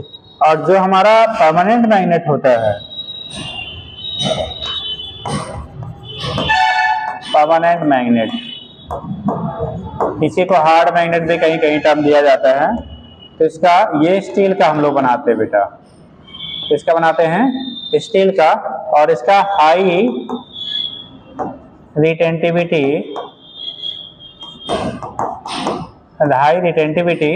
And high कोर्सिविटी। रिटेंटिविटी और कोर्सिविटी दोनों क्या होता है आपका, हाई होता है। तो यहाँ पे दोनों हाई है, लेकिन अब वही याद रखिएगा, अगर कंपैरिजन करते हैं, क्या करते हैं आप, कंपैरिजन करते हैं, तो कंपैरिजन में किसका, किससे कंपेयर कर रहे हैं, अगर किससे तुलना में, सॉफ्ट आयरन की तुलना में, तो स्लाइटली रिटेंटिविटी जो होगी वो स्टील की कम होगी। तो उस चीज को थोड़ा ध्यान रखिएगा, ठीक है।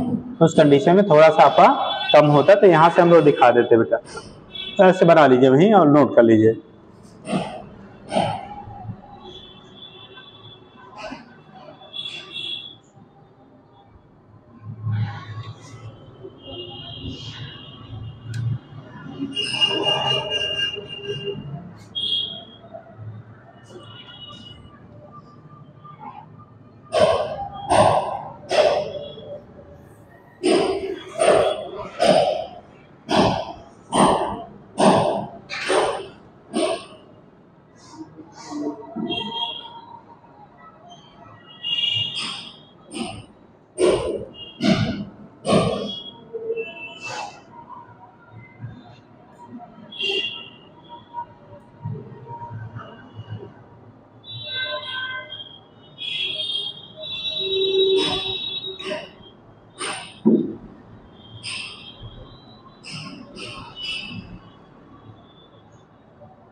बन गया बेटा।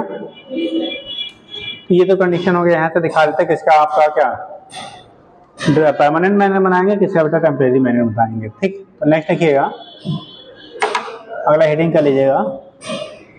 अगर हम लोग कंपेयर करते बेटा डाया, पैरा और फेरोमैग्नेटिक मटेरियल्स में, तो क्या उनकी कंपेरेटिव क्या स्टडी होती, किसके लिए साई की वैल्यू ज्यादा होगी, किसके लिए क्या चीजें ज्यादा होंगी, कौन से मटेरियल फॉलो करेंगे। तो लिख लीजिएगा comparison between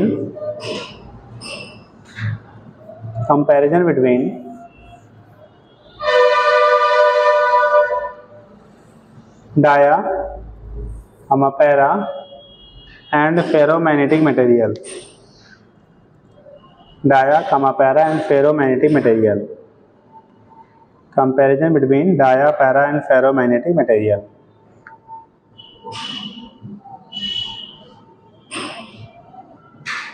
dia, para and ferromagnetic material हो गया। Dia, para and ferromagnetic material. तो डायामैग्नेटिक, पैरामैग्नेटिक और फेरोमैग्नेटिक मटेरियल जो होंगे उनके बीच में क्या कंपैरिजन होता है, तो comparison between dia, para and ferromagnetic material. ठीक,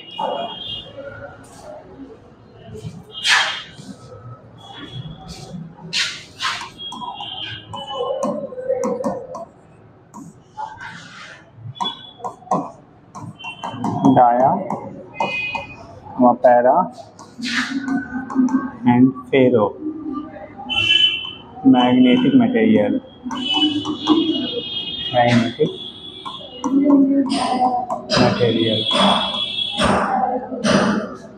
comparison between dia, para and ferromagnetic material. तो डायामैग्नेटिक क्या होगा, पैरामैग्नेटिक क्या होगा, फेरोमैग्नेटिक मटेरियल क्या होंगे, तो उसमें हम लोग तीनों में कंपेयर करते हैं। ठीक, पहला कंडीशन अगर हम लोग बात करते हैं तो देखो, जो डायामैग्नेटिक मटेरियल होते हैं, बोला गया था वो मैग्नेटिक फील्ड में अगर हम लोग रखते हैं तो उसके अपोजिट डायरेक्शन में स्लाइडली रिपेल होते हैं। मैग्नेटिक फील्ड में रखने पर, एक्सटर्नल फील्ड में रखने पर क्या फील्ड के अपोजिट डायरेक्शन में स्लाइडली रिपेल होते हैं। पैरा आपने कहा था तो वो फील्ड के डायरेक्शन में स्लाइडली क्या होते हैं, अट्रैक्ट होते हैं। और जो आपका क्या फेरोमैग्नेटिक होंगे वो फील्ड के डायरेक्शन में स्ट्रांगली अट्रैक्ट होते थे। तो आज मैग्नेटिज्म का होता था, चूंकि फिर डाया वाला पर क्या होते हैं, वो रिपेल होते, सारे पेयर्ड इलेक्ट्रॉन होते हैं। जो हम लोगों ने पैरा में कहा था तो मॉलिक्यूलर थ्योरी आप भी कहते हैं कि एक एक जो आपके क्या है एटम है उनके एलिमेंट की वजह से, यानी कि उनके इलेक्ट्रॉनों के एलिमेंट की वजह से रैंडमली वो आपका क्या होता था, शो करता था। जब उसी को मैग्नेटाइजिंग फील्ड में रखते थे तो एक डायरेक्शन में उनके क्या होते थे, जो स्पिन होते थे अरेंज हो जाते थे, तो उस कंडीशन में मैग्नेटिक प्रॉपर्टी मिलती थी, पहले लिखाया गया था। फेरो में कहा था अपने डोमेन्स पाए जाते हैं और उन डोमेन के रोटेशन या डोमेन के साइज में इंक्रीजमेंट या डिक्रीजमेंट की वजह से आपका वहां पे नेट मैग्नेटिक प्रॉपर्टी हमारी क्या होती थी, डेवलप होती थी। दूसरी चीजें हैं, कोई अगर बेटा डायामैग्नेटिक मटेरियल है उसको अगर हम लोग किसी उसके सोल्यूशन को यूट्यूब में भर दिया जाए, किसमें, डायामैग्नेटिक मटेरियल के सोल्यूशन को यूट्यूब में, यूट्यूब मतलब मोबाइल का यूट्यूब, अरे यू शेप का ट्यूब, हाँ ठीक, नहीं तो उसको भी तुम लोग भाग दो, हाँ ठीक। तो उस केस में क्या करेंगे, यू शेप का ट्यूब में फिल कर दिया जाए और उसके एक क्या टर्मिनल के थ्रू, मतलब एक आर्म के थ्रू एक अगर आपका दो मैग्नेट लगा दिए जाए, नॉर्थ और साउथ पोल्स लगा दिए जाए, तो उस जिस आर्म के थ्रू हम लोग मैग्नेटिक फील्ड डेवलप करेंगे यानी मैग्नेट अप्लाई करके, उस साइड में जो लेवल आपका होता है वो क्या करता है, फॉल कर जाता है, डिक्रीज कर जाता है। उसके अपोजिट साइड में बेटा लेवल क्या होता है, इंक्रीज कर जाता है। जैसे हमने कहा डाया, पैरा एंड फेरो, ठीक। तो कंडीशन क्या है, जैसे अगर यूट्यूब में आप मान लो डायामैग्नेटिक मटेरियल है, अगर इसको हम लोग फिल कर दें,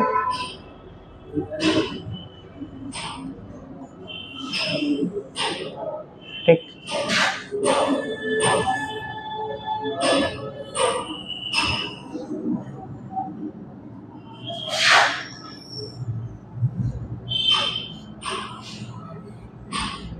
अगर 3 हमने ले लिया, यू शेप का ट्यूब है बेटा, अगर इसमें एक बार मैग्नेट के पोल्स को लगा दिया गया एक आर्म के थ्रू, ठीक, तो उस केस में देखा जाता है अगर इसमें डायमैग्नेटिक मटेरियल का सोल्यूशन फिल किया गया है, तो जिस साइड में हम लोग क्या करेंगे, वहां पे मैग्नेटिक पोल्स रखेंगे, अप्लाई करेंगे, उधर का लेवल जो होता है वो ड्रॉप कर जाता है, डाउन हो जाता है, और उसके अपोजिट एंड वाला लेवल जो होता है वो क्या कर जाता है, राइज कर जाता है, उड़ जाता है, ठीक। यहाँ पे जब लेंगे बेटा, इसमें क्या करेगा, इंक्रीज करेगा, उसके रिस्पेक्ट में यहाँ पे लेवल क्या होता है, डाउन होगा। मतलब यहाँ पे इधर की तरफ अप हुआ, यहाँ पे बेटा इधर की तरफ अप हुआ था। और यही अगर हम लोग फेरोमैग्नेटिक मटेरियल रख लिया जाए, कौन सा, फेरो वाला ले लिया जाए, इधर जो राइजिंग हो रहा था वो ज्यादा होगा, ठीक है, इन कंपेरिजन टू पैरा वाले। तो याद रखेंगे पैरा और फेरो का जो प्रॉपर्टी होता है बेटा ना, वो सिमिलर होता है, लेकिन एक्सटेंट ऑफ क्या फेरो में ज्यादा होगा। मतलब जो प्रॉपर्टी पैरा वाला शो करेगा वो फेरो वाला भी करेगा, लेकिन फेरो वाली कंडीशन में उस प्रॉपर्टी के शो करने के जो क्या एक्सटेंट होगा, मात्रा होगा, अमाउंट होगा, वो ज्यादा होगा।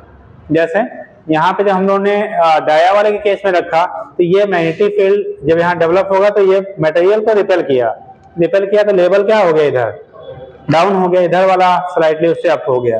पैरा लिया, इसका उल्टा हो गया। पैरा में कंडीशन क्या हो रहा है, यहाँ पे लेवल जो था वो डाउन हो गया, ठीक, इस साइड में लेवल डाउन हो गया और इस साइड में उसकी तुलना में क्या हो गया, अप हो गया। फेरो वाले जो हम लोग देख रहे हैं बेटा, देखो इस टाइम में लेवल इससे भी ज्यादा क्या हुआ, अप हुआ, और जब इधर ज्यादा अप होगा तो इधर वाला ज्यादा डाउन होगा, क्योंकि लिक्विड तो पहले बराबर लेवल पे होता है। तो उस कंडीशन में ये हम लोग रिप्रेजेंट कर लेते हैं डायमेट्रिकली, किसका किधर की तरफ ज्यादा होगा। दूसरा होता है, अगर यूनिफॉर्म मैग्नेटिक फील्ड है, उसमें कोई स्लैब डाला जाए डायमेट्रिक मटेरियल का, तो जो लाइंस ऑफ फोर्सेज होंगे, मैग्नेटिक लाइंस ऑफ फोर्सेज, वो दूर की तरफ चली जाती है। किधर होंगी, वो दूर की तरफ बेटा शिफ्ट हो जाती है। उनमें जो शिफ्टिंग आपकी होती है वो दूर की तरफ हो जाती है, अगर वो हमारा कैसा मटेरियल है, डायमेग्नेटिक मटेरियल है।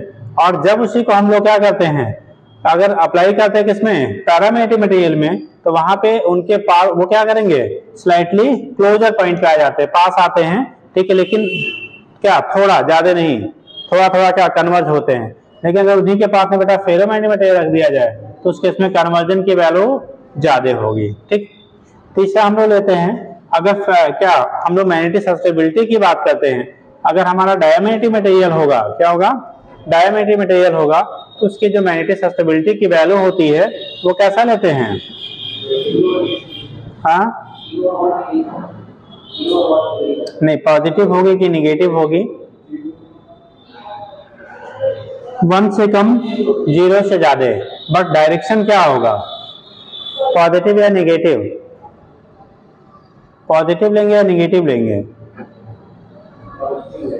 हाँ, क्या मैग्नेटिक फील्ड के डायरेक्शन में जा वो क्या करेगा, फील्ड के डायरेक्शन में इंड्यूस होता है, अपोजिट होगा, तो साइन क्या लेंगे, निगेटिव या पॉजिटिव, निगेटिव। मैग्नेटिक प्रॉपर्टी उसमें जो वीकली डेवलप भी हो रही है वो अपोजिट टू द फील्ड होता है। और जब पैरा में लेते हैं तो ठीक, ये इसकी जो वैल्यू आपकी होती है स्मॉल तो होगी लेकिन पॉजिटिव होगी, वहां पे स्मॉल एंड निगेटिव, डाया में, पैरा में स्मॉल एंड पॉजिटिव, और फेरो में हो जाएगा लार्ज एंड पॉजिटिव। तो जो साई की वैल्यू होती है यहाँ पे जब लेंगे डाया में, तो साई जो होगा, साई स्मॉल एंड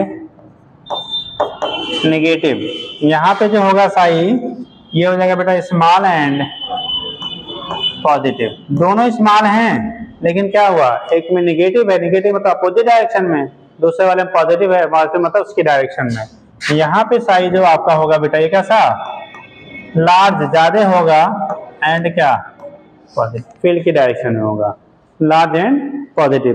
तो ये कंडीशन आपका होगा किसी में लार्ज एंड पॉजिटिव, किसी में क्या होगा स्मॉल एंड पॉजिटिव। तो उसके बेस पर हम लोग यहाँ से रिटेन कर लेते हैं क्या कंडीशन आपकी बनेगी। ठीक, तो एक में लार्ज एंड पॉजिटिव, दूसरे वाले में स्मॉल एंड क्या पॉजिटिव, तीसरे वाले में डाया में हो गया स्मॉल एंड नेगेटिव। तो ये हो गया मैग्नेटिक ससेप्टिबिलिटी की वैल्यू क्या होगी। जब IH ग्राफ हम लोग ड्रा करेंगे, अभी हमने ग्राफ बनाया था I और H, तो जब वो फेरो के लिए था तो पॉजिटिव डायरेक्शन में गया था और लार्जली तेजी से इंक्रीजमेंट हुआ था। यहाँ पे IH ग्राफ जब बनाया जाता है तो जब आप बनाओगे किसमें, डाया वाले में बनाएंगे, तो H और I के बीच में ग्राफ बनाएंगे तो बेटा ये निगेटिव डायरेक्शन में जाता है, किधर निगेटिव में वीकली। और यहाँ पे क्या होगा बेटा, ये भी स्मॉल ही रहेगा लेकिन किधर है ज्यादा, इसलिए चलो ठीक पॉजिटिव डायरेक्शन में। और यहाँ वाले में क्या होगा भैया, यहाँ पे जब IH का बनाएंगे फेरो वाले में, तो अगर ग्राफ हम लोग रिप्रेजेंट करते हैं तो उसके इसमें वेरिएशन कैसे आएगा, हाँ तेजी से इंक्रीजमेंट होगा। क्या होगा, तेजी से आपका इंक्रीजमेंट होता है, लेकिन वहां पे कंडीशन क्या होगा, एक स्ट्रेट पाथ नहीं मिलता है। इन दोनों में हमारा पाथ है कैसा है, स्ट्रेट है, लेकिन वहां पे जब IH ग्राफ बनाते हैं हम लोग फेरोमैग्नेटिक मटेरियल के लिए तो सिग्मॉइड बनता है बेटा। कैसा बनेगा, सिग्मॉइड बनता है। जैसे अभी बनाया गया था ना आपने हिस्टैरिसीस का बनाया था, तो ये सिग्मॉइड शेप का बनता है, समथिंग दिस। ठीक, पहले इंक्रीजमेंट तेजी से होगा, फिर आपका लबा लबा जाके बाद में क्या हो जाता है, कांस्टेंट हो जाता है।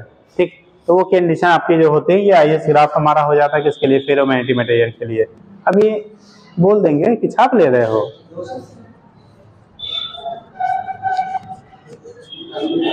अरे अभी प्रिंटिंग तो बाद में चला रहे हैं ना, रुक जाओ, है ना। तो उस केस में क्या होता है, ये IH ग्राफ हमारा क्या हो जाता है फेरोमैग्नेटिक मटेरियल के लिए।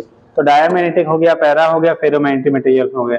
तो इस तरह से हम लोग इन लोग इनके क्या कंपेयर करते हैं।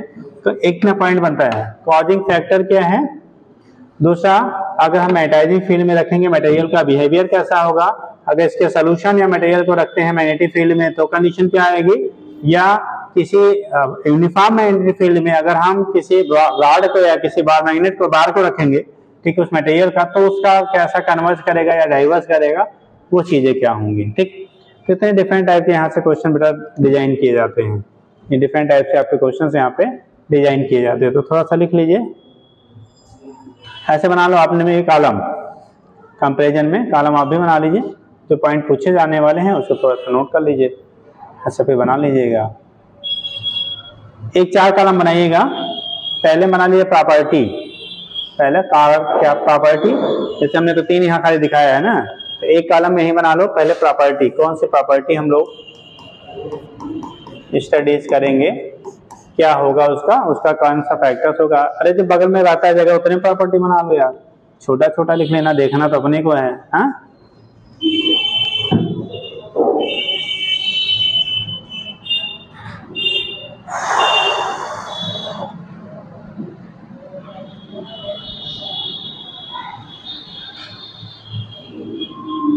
वैसे तो बहुत लंबा सा बनता है, लेकिन आप साथ में जो जहाँ से पुटअप होते हैं वो लिख लीजिए।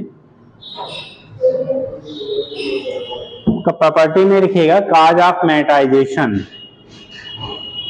काज ऑफ मैग्नेटाइजेशन, मैग्नेटाइजेशन का कारण क्या होगा।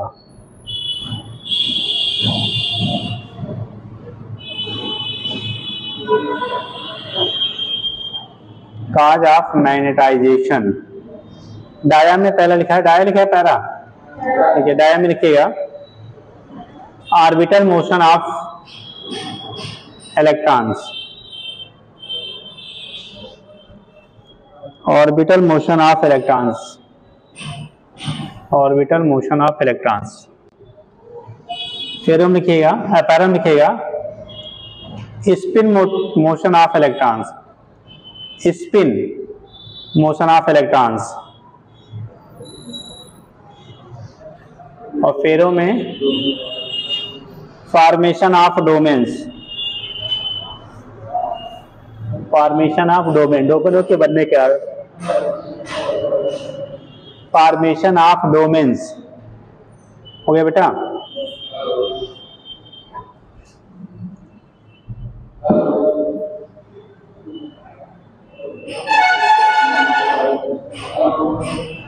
तो ये कंडीशन आपका हो गया। इसके बेस पे हम लोग यहाँ से दिखा लेते हैं क्या कंडीशन बनेगी, ठीक, वो रिप्रेजेंटेशन आपका हो जाता है। ठीक, दूसरा लिखिएगा, अगर यही पॉइंट बना लो, आपने डायग्राम बनाया है ना, ठीक, लिखिएगा देखो behaviour of material, behaviour solution of material, behaviour of solution of material in magnetic field, in magnetic field, in magnetic field बेटा, behaviour of solution of material in magnetic field, ऐसे लिख लीजिए, बना लीजिए। उतने सब बना लिया तो कोई बात नहीं, फिर ना बनाओ, है ना, बना लिया तो ठीक है वो, हाँ। जैसे आप खाना खाते हो ना, तो एक सिस्टम होता है, पहले हम लोग क्या खाते हैं, क्या खाते हैं जी, तो पहले चावल दाल खा लेते, फिर रोटी सब्जी या कुछ भी खाते हैं, हाँ, लेकिन कुछ लोग उल्टा भी खाते हैं, हाँ, है ना। तो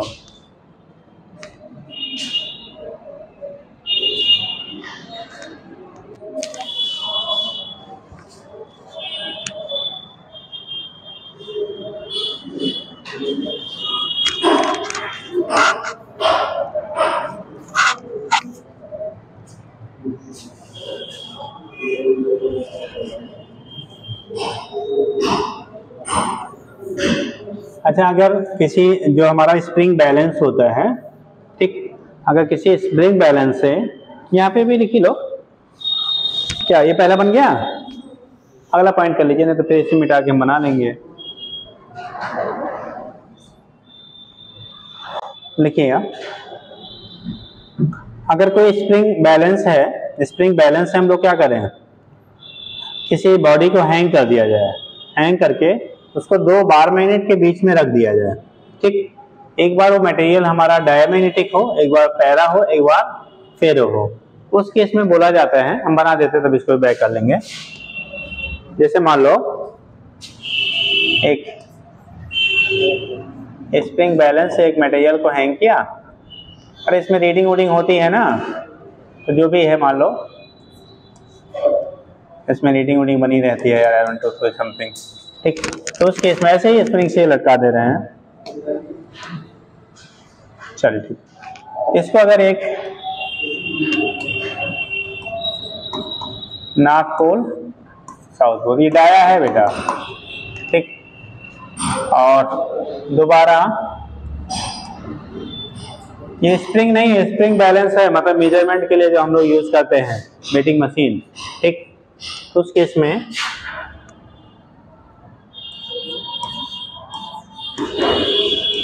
नॉर्थ पोल साउथ, ये वाला पैरा है, तीसरा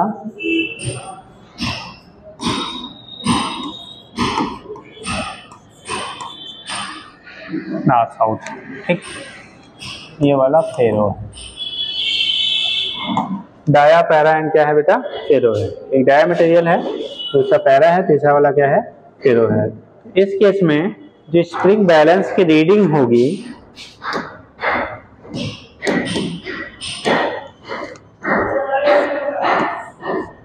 ऐसे इसमें बना होता है ना,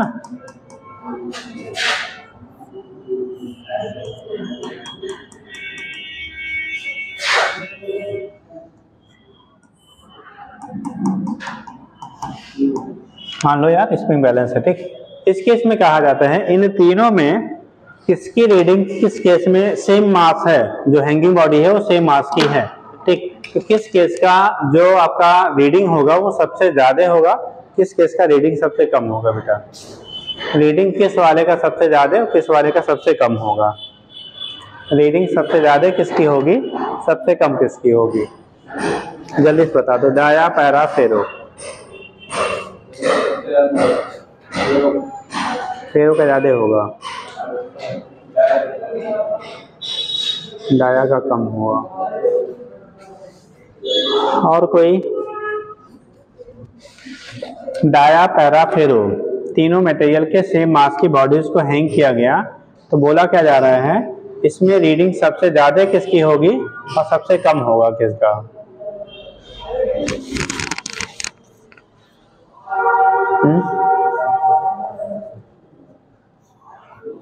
या बराबर होगा, क्योंकि मास तो बराबर है।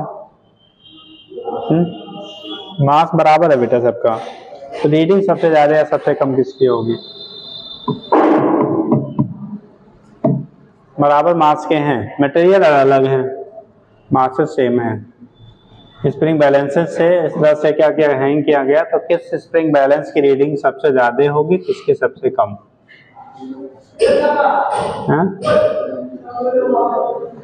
रीडिंग किसकी सबसे ज्यादा, किसकी सबसे कम बताएंगे?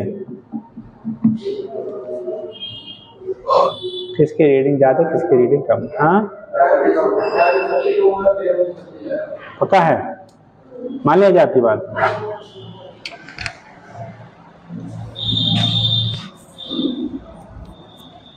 बेटा ये वाला जब अगर डायमैग्नेटिक है तो ये रिपेल्ड होगा, यानी ऊपर की तरफ इस पे लगेगा, तो यहाँ पे रीडिंग जो होगी, अब रीडिंग का हो या इफेक्टिव वेट का हो, क्या कहें? रीडिंग ये मिनिमम मिलेगा बेटा, क्या मिलेगा? मिनिमम। यहाँ वाला डाउनवर्ड पुल होगा, तो अगर रीडिंग इसके R1 ले लिया जाए, इसके रीडिंग को हम लोग R1 ले लें, क्या ले लें, ऐसे कर लो, अगर इसकी रीडिंग को R1 से कह लिया जाए तो R1 की वैल्यू जो होगी ये मिनिमम होगी। इसके रीडिंग को अगर R2 ले लिया जाए, R2 की वैल्यू जो होगी ये इन दोनों के बीच में मिलेगा, और यहाँ पे जो R2 होगा ये स्ट्रांगली अट्रैक्ट होगा। जब स्ट्रांगली होगा तो ये रीडिंग R3 की जो वैल्यू होगी ये मैक्सिमम होगी। तो अगर हम लोग बात करते हैं इनमें बेटा, कंपेयर करते हैं, तो R1 लेस देन क्या, R2 और लेस देन क्या, यानी फेरो वाले का सबसे ज्यादा आपका होगा और डाया वाले का सबसे कम होगा, ठीक। अगर किसी हम लोग क्या सेम मास के डिफरेंट मैग्नेटिक मटेरियल को अगर हम लोग क्या सिमिलर फील्ड अप्लाई करके वहां पे रखा जाए, स्प्रिंग बैलेंस के हेल्प से हैंग किया जाए, तो रीडिंग सबसे ज्यादा हो जाएगी किसकी? फेरो में। सबसे कम हो जाएगी डाया में, क्योंकि फेरो वाला सबसे स्ट्रांगली अटैक करेगा, तो उस केस में सबसे ज्यादा होगा, और पैरा फिर डाया वाला ऊपर रिपेल करेगा, इसलिए वहां पे वैल्यू सबसे क्या हो जाएगी? कम हो जाएगी। तो ऐसे डायग्राम बना के लिख लो। समझ गए ना क्या कह रहा है? कहानी बड़ी लंबी सी बनेगी, कोई मतलब नहीं है।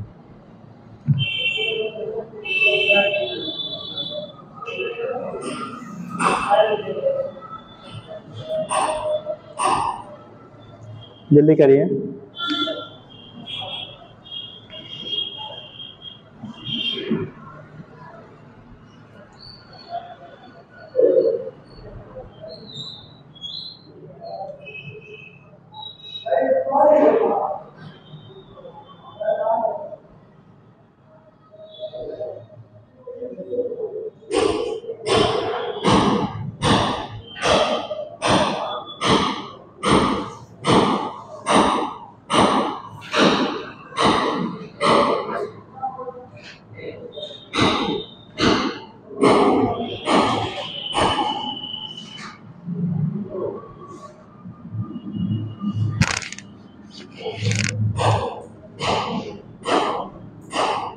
बन गया बेटा?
हो गया।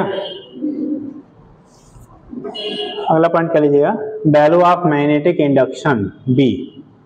प्रॉपर्टी में लिखना value of magnetic induction, property में लिखना value of magnetic induction, value of magnetic induction बेटा, value of magnetic induction. Dia में लिखिएगा बी की जो वैल्यू होगी ना ये बी नॉट से कम होगा। बी नॉट है magnetic induction in vacuum. B naught यहाँ पे क्या होता है, वेयर बी नॉट है बेटा मैग्नेटिक इंडक्शन इन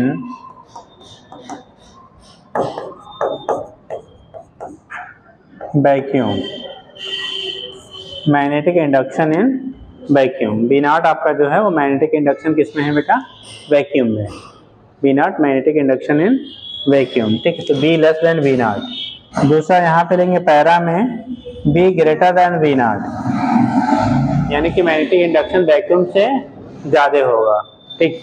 और अगर फेरो में लेंगे तो B much much greater than B nought. Ferro वालों में मैग्नेटिक इंडक्शन की वैल्यू वैक्यूम की तुलना में बहुत ज़्यादा होगा। दिखा दीजिए,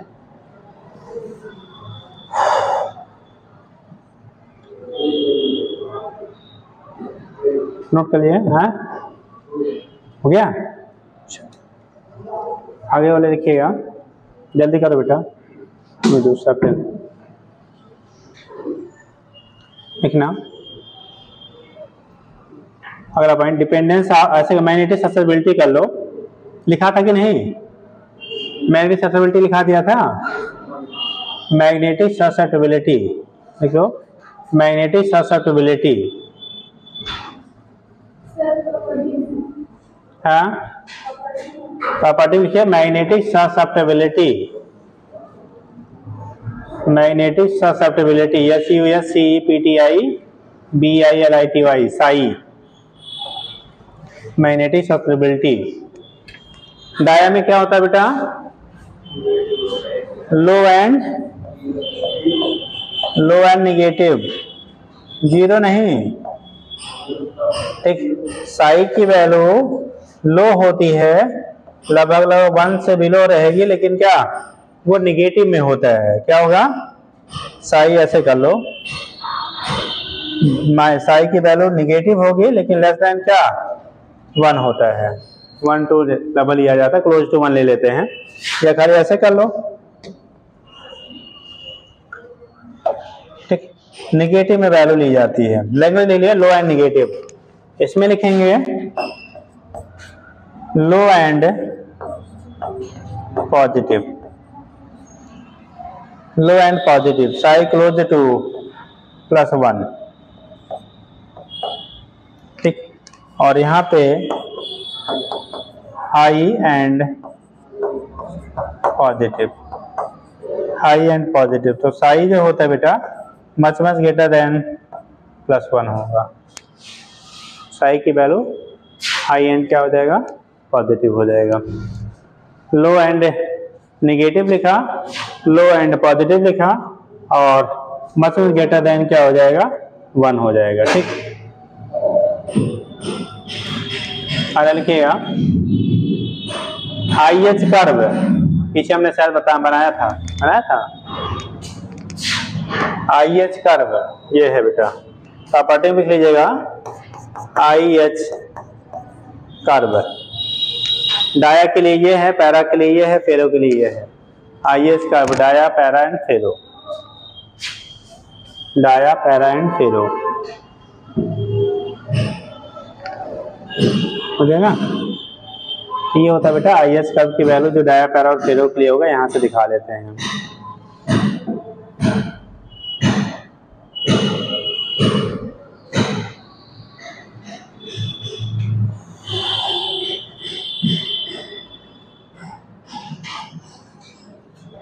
अगला dependence of Sai on temperature, dependence of Sai on temperature, dependence of Sai on temperature, ये बन गया। अरे लिखिए, बना लो बेटा, ना बना हो, बना लिया है। Dependence of Sai on temperature, dependence of Sai on temperature. देखो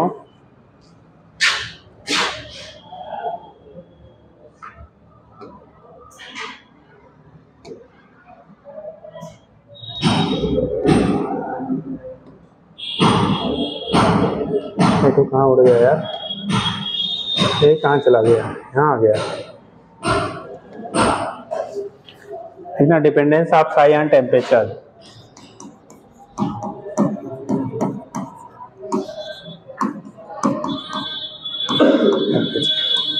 आपका पहला डाया था, दूसरा पैरा था, तीसरा फेरो था।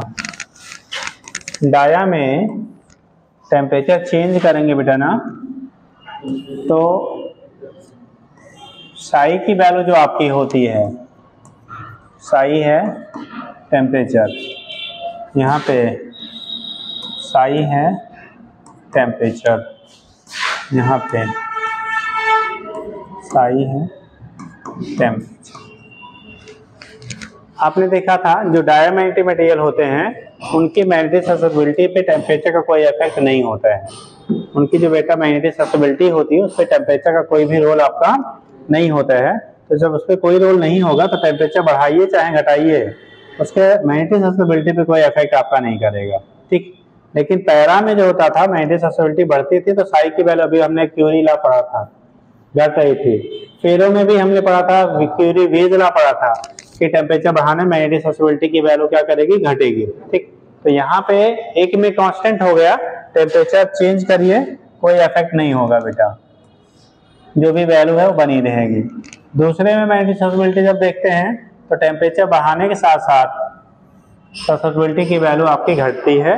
ठीक है, इनवर्सली प्रोपोर्शनल था। यहाँ पे मैग्नेटिक ससेप्टिबिलिटी बोला गया था क्यूरी टेम्परेचर से बिलो टेम्परेचर पे वो क्यूरी लॉ को फॉलो नहीं करेगा, लेकिन उससे हायर टेम्परेचर पे वैल्यू क्या करती है, फिर घटती है।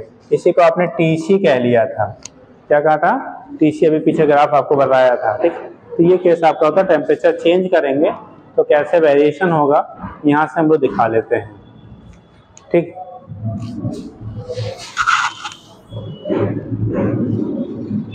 जल्दी करिए, हो गया, आगे लिख लीजिएगा। अब ऐसे याद रखो, डायमैग्नेटिक के लिए मैग्नेटिक मोमेंट की वैल्यू क्या होगी, वेरी लो, पैरा के लिए भी वेरी लो, फेरो के लिए जो होती है वो वेरी हाई होती है। अगर हम लोग मैग्नेटिक मोमेंट की बात किया जाए तो डाया के लिए क्या, वेरी लो, लिख ही लीजिए, अब लिख ही रहे हैं तो फिलहाल याद रखिए मैग्नेटिक मोमेंट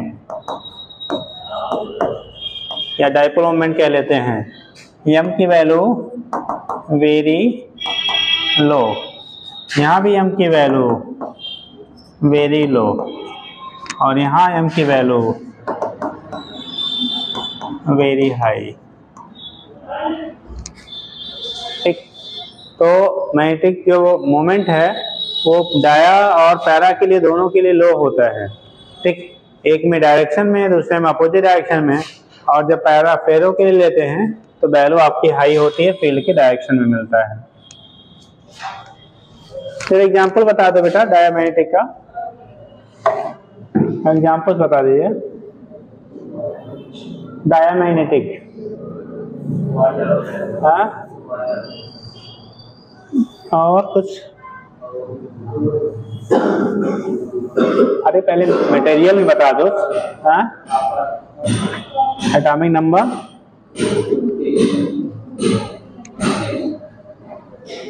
29, डाया जिससे काम करेगा सोच लीजिए। हाँ, जिंक हो गया। और हाँ बेटा लिख लीजिए एग्जाम्पल, बेटा लिख लीजिए एग्जाम्पल लिखिएगा। डायग्राम लिख लो।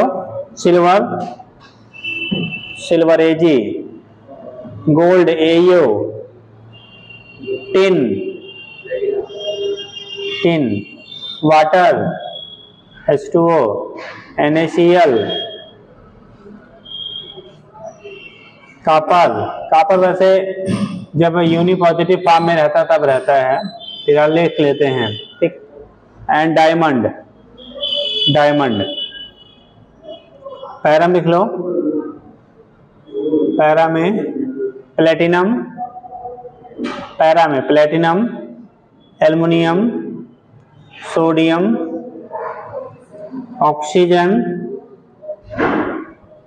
और क्राउन ग्लासेस ETC का दो। क्राउन ग्लासेस उसमें लिख लीजिए। सबसे बढ़िया हम लोगों ने पढ़ा आयरन, कापर, निकेल। तो पहले तो सोच आप लो यार, आयरन कामन कापर कामा निकेल, आयरन कामा कोबाल्ट, कापर कह रहे हैं, आयरन कोबाल्ट निकेल कामा कैडमियम। आपने हेमेटाइट और मैग्नेटाइट पढ़ा होगा। मैग्नेटाइट, ठीक। आयरन का जो हमारा क्या है, ऑक्साइड है, Fe3O4 लिख लीजिए, Fe3O4 ETC, Fe3O4 ETC हो गया। तो ये बेटा हमारा हो गया, ये यूनिट आपकी मैग्नेटिक मटेरियल और उसकी जो प्रॉपर्टीज आपकी होती हैं।